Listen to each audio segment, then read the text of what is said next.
2023년 5월 14일 위험점검 시작하도록 하겠습니다.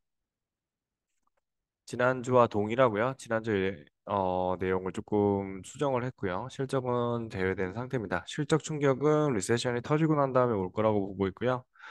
신용 위험하고 한계 기업 그리고 금융권 위험이 리세션의 도화선이 되면서 같이 터질 거다. 그렇게 보고 있습니다. 5% 금리예요. 이게 지금 금리가 지금 인플레이션 한 4.4 정도 되거든요.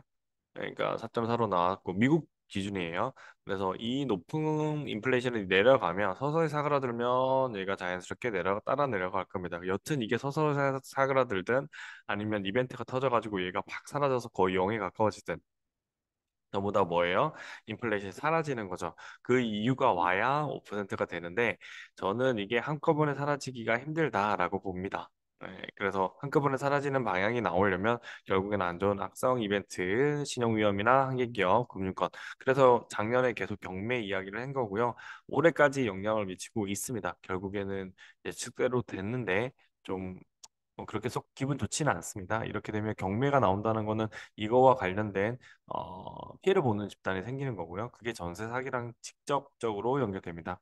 자본주의는 정말 무서운 거예요. 실질적으로는 이익을 극대화하는 게 아니고요. 손실을 다른 사람한테 떠넘기는 게 자본주의의 일부다라고 보시면 될 것 같습니다. 그래서 지금 시기부터 내년도까지는 조심스럽게 대응하고요. 11월 정도까지는 조심스럽게 한번 보시면 좋을 것 같습니다. 금리 인상과 일본입니다. 일본의 금리 인상이 이제 하나 남았고요. 미국의 금리 인상은 끝났기 때문에 그냥 관망하는 방식으로 대응할 거고요.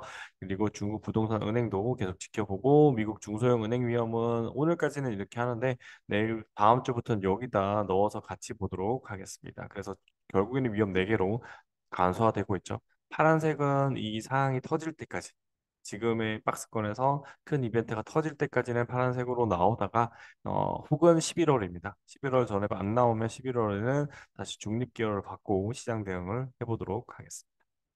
자, 신용위험입니다. CDS는 많이 떨어졌지만 우려스러운 거는 이거는 금요일장이고요. 금요일장 야간에 원달러 환율이 여기가 지금 44원까지 조금 더 올라왔어요. 이거보다 조금 더 높아진 상태거든요.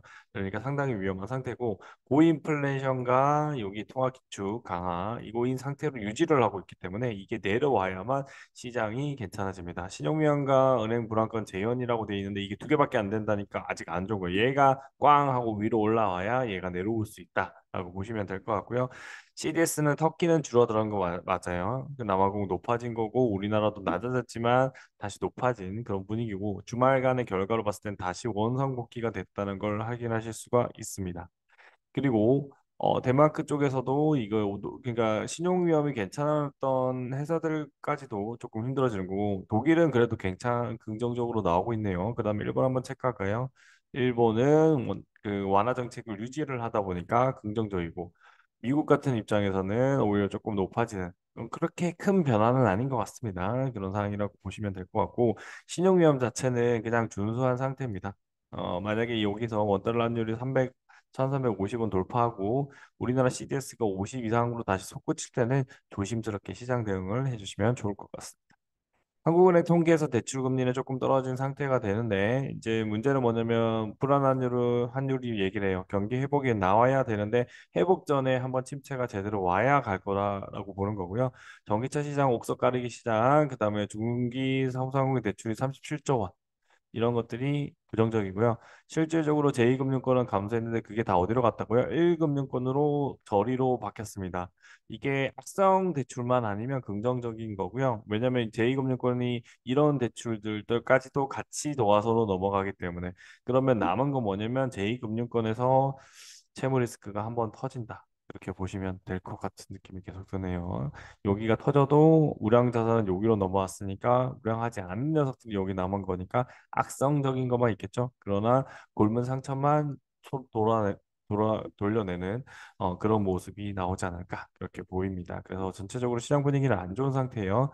그다음에 리세션 경기 침체입니다. 계속 말씀드린 경착률 확률 70%고요. 요 확률이 조금 더 높게 보이고 있는데 그래도 이 정도로 두겠습니다, 아직은. 그다음에 비철금속 몸값이 뚝이고 경기 침체 안 온다고 하지만 이거는 페이크. 여기만 제가 좀 잘 안 믿습니다. 모건 쪽을 좀 믿어요. JP 모건이든 모건 스탠리 걸 조금 더 믿는다라고 보시면 될 것 같고요. 유가 하락. 이것도 다 경기 침체를 미리 선반영하고 있는 모습이고요. 그 와중에 일본은 경기 완화 정책을 하고 있기 때문에 긍정적이고요. 미국 고용시장 냉각하는 게 상당히 안 좋습니다. 경기 침체 가능성 크고 사이클이죠. 잘 됐다가 안 됐다, 잘 됐다, 안 됐다 하면서 우상향으로 가는 경기 상황이기 때문에 지금은 내려오는 상황이 오고 있다. 이렇게 봐주시면 될 것 같습니다. 그다음에 금리 인사가 양적 긴축인데요. 이게 동결이기 때문에 하락할 이유가 중요하다. 이제 금리 인하를 좀 더 신경을 써야 될 것 같고 만약에 금리 인하의 이유 때문에 우리나라 코스피 지수가 200 이하로 떨어지면은 매수하셔도 됩니다. 많이 떨어지면 1800까지 떨어질 거예요. 그러나 이 2500은 다시 뚫고 지금 2500까지는 그냥 올라올 겁니다. 그렇게 보시면서 대응하고요. 지금 여기 보면 1개월물은 월물 마감이 되면서 약간의 시장의 위험성을 보여주고 있는 것 같고요. 장기 금리는 여기는 올랐고 여기는 떨어지는 그런 신기한 그런 현상들이 나타나고 있습니다. 지금이 5월이죠. 5월이다 보니까 그런 거고 6월 돼야 이 3개월물과 1개월물이 다 해석이 될 겁니다. 10개월물은 똑같이 금리가 조금 높아진 상태고 인플레이션을 못 잡는다에 대한 배팅들이 조금 나오고 있는 것 같고요. 그다음에 엔저에 웃는 얼굴들 그러니까 저리로 돈을 빌려서 투자해서 사업을 내니까 훨씬 더 그러니까 이자를 안 내니까 이익률이 높아지겠죠. 그러니까 이게 일본의 금리 인상이 무서운 이유입니다. 그러면 이런 일본 기업들도 흔들릴 수 있다. 이렇게 봐주시면 되는 거니까요. 미래적으로는 장기적으로는 그렇다라고 보시고 내년도 연말쯤에 그러니까 2024년이니까 이거는 멀리 있는 겁니다. 그렇게 봐주시고 이거 전에 침체가 오면 긍정적이에요. 자, 그다음에 인플레이션 문제 억제를 한데 다시 금리 인상으로 할 수밖에 없는 그런 상황이고요. 이게 나오다 보니까 불확실성에서 완화 기조는 유지해야 된다고는 하지만 결국에는 금리 인상했다는 것 자체가 무서운 내용이다라고 보시고 영국의 한기 기업들이 쓰러질 수 있는 이유를 만들어내고 있다라고 보시면 될 것 같습니다. 여기 보시면은 미국도 금리 인상 확률이 조금 더 높아졌어요. 그렇게 보시고 영국은 4.5가 됐어요. 0.25. 근데 0.25 올리는 거는 그렇게 큰 무리가 없습니다. 추가 금리만 인상이 안 되면 되는 거고요. 그다음에 우리나라에 여기 있는 확률 요게 더 증가가 되고 있어요. 중장기적으로. 그다음에 요거는 뭐 지난주와 비교가 그렇게 크지 않기 때문에 지금은 금리 인하의 원인이 나와야 되는데 아직은 안 나오고 있는 시장이다. 그게 5월에서 11월 사이에 세리메이와 함께 터질 것 같고 터지면은 그때부터는 매수를 시작하셔도 괜찮지 않을까 이렇게 보고 있습니다. 저는 중장기 투자를 메인으로 하다 보니까 재미는 없는 시장 진짜 재미없는 한 1년이 되는 것 같고요. 향후 한 2, 3년 정도는 이 시점을 지나가야만 그때부터 좀 더 재밌어지는 거고 부러지는 게 나오면 올라가는 게 좀 더 세게 올라갈 수 있는 여러 개 만들어진다. 그렇게 봐주시면 될 것 같습니다. 중국 부동산과 은행은 그냥 일주일치 기준으로 봅니다. 여기 보면 2일 전, 5일 전에서 일주일치를 다 보거든요. 전체적으로 재미는 없고 부동산 사기가 나온 게 내나 전세 피해 사기랑 똑같은 거거든요. 그다음에 가파른 하락세 이런 것들이 경기가 안 좋아지는 걸 보여주고 우리가 IMF 오기 전에 동남아 부동산이 힘들다라고 얘기했어요. 그런 것들도 같이 연결되는 뉴스지 않을까. 이게 스타트가 된 거 같아서 가져왔고요. 그다음에 미국 은행들 흔들리는데 은행은 올라간다. 이게 왜냐면 미국이 흔들릴수록 금리 인하일 이유가 증가되니까 중국이 금리 인하를 할 필요가 없겠, 금리 인상을 할 필요가 없겠죠. 그리고 중국은 이제 금만 믿는 거고 자국 화폐보다도 금이 더 중요한 그런 상태가 될 거고 채권 거래 위반 이런 것들도 저는 이 채권 거래 위반을 조심스럽게 봐야 된다라고 보고 있고요. 그다음에 70%가 깎였다는 거 이례적 시위 촉발 그다음에 대형 채권 거래 그다음에 시위 촉발 같은 내용이긴 한데 전체적으로 제가 보는 관점은 그러니까 요거는 위에가 같은 내용이네요. 요 내용으로 봤을 때 채권에서의 거래 위반이 나온다는 거 컨트롤이 안 되면 실제로 SV뱅크 사태가 터졌음에도 불구하고 중국이 알아서 공산당에서 막아서 시장 경제는 아닌 상태로 유지가 될 수 있다. 이렇게 보시면 될 것 같네요. 그러면은 또 뱅크로 나오거든요. 그러니까 그런 것들을 중국은 강제적으로 막기 때문에 버틸 수 있을 거다라고 보는 겁니다. 자, 마지막으로 중소형은행 위협에 따른 변동 영향 보면 딱 여기에 머물렸어요. 여기에. 그러면 곡선상으로 봤을 때 머물렸을 때 모양, 여기도 머물렸을 때 모양인데 이때랑 다른 거는 여기는 고점의 시그널이 좀 납니다. 그래서 여기도 차트를 분석해 보면 요 차트가 요 차트랑 비슷할 수가 있어요. 이게 거래 규모에 따라서 달라지는 거기 때문에요.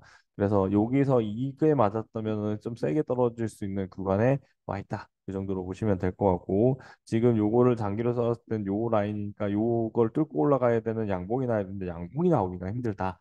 그러면 결국에는 여기 근처로 갔다가 내려오는 이 구간의 모습하고 제일 비슷해진다. 그 얘기를 했죠. 그러니까 이게 살짝 급등이기 때문에 이 곡선이 큰 거거든요.